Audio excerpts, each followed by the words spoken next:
Hello Lions fans and welcome to the 2015 season review. We'll just run through some of the pertinent parts from a coaching perspective, how we saw the season and some of our improvements going forward for the 2016 pre-season. And some of the areas that we'll be touching on today is our contest work, our stoppage, offence and defence. So pretty much the basic areas of our game.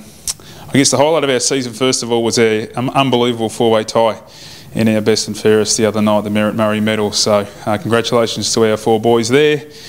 We'll whip straight into probably one of the most important parts for us going forward is our contested ball.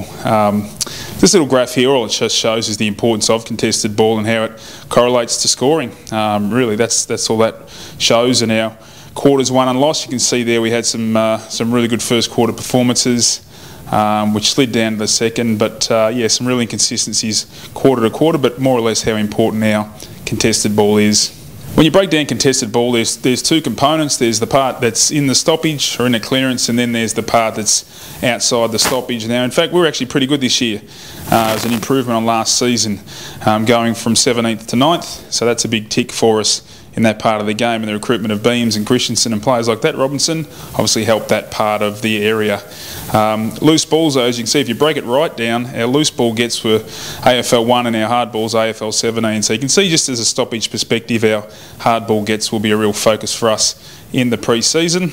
A really big work on for us, though, is the stuff that happens outside the clearance, which is our contested possession. For 2 years in a row, we've been the worst team in the competition in that part of the ground. Big cross for us there, and as you can see in all areas there, we're fairly ordinary in the contest post clearance. Just as an example of a post clearance contested balls here, and we happen just to, Dan McStay happens to give up his back and lose that particular contest. So they're the sorts of things we'll be focusing on in our training come the 2016 pre-season.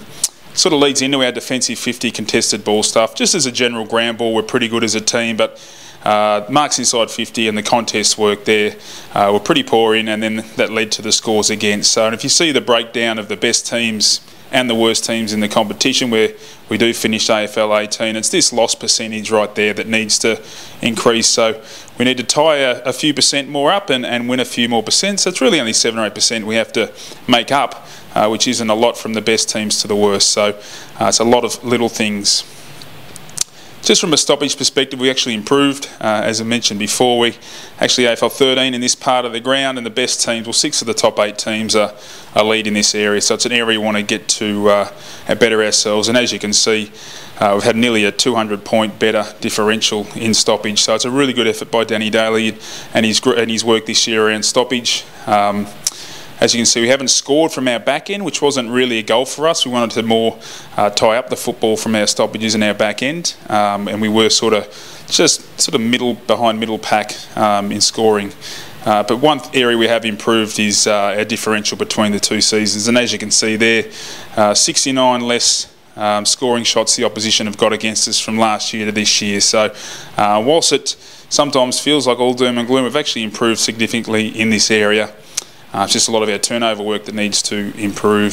So the types of drills we'll be doing to train this particular stuff on game day are drills like this, where you have a little bit of a scrimmage, kick the ball, you chase after it, and basically one of the first rules of contested ball and stoppage is to outnumber the particular area, which we've done really well here. And once you've won the ball back, you've got your options on the outside. So you've got the player in black here, and then you've got the players in red that should be reading the cues and anticipating forward once we've won that ball. But you can't leave before we've won the ball. So we do that really well on this occasion at training and go through. So these are the sorts of drills we'll be going through with our players, making sure we're really well versed in not only winning the ball, but also making sure we spread well once we win it.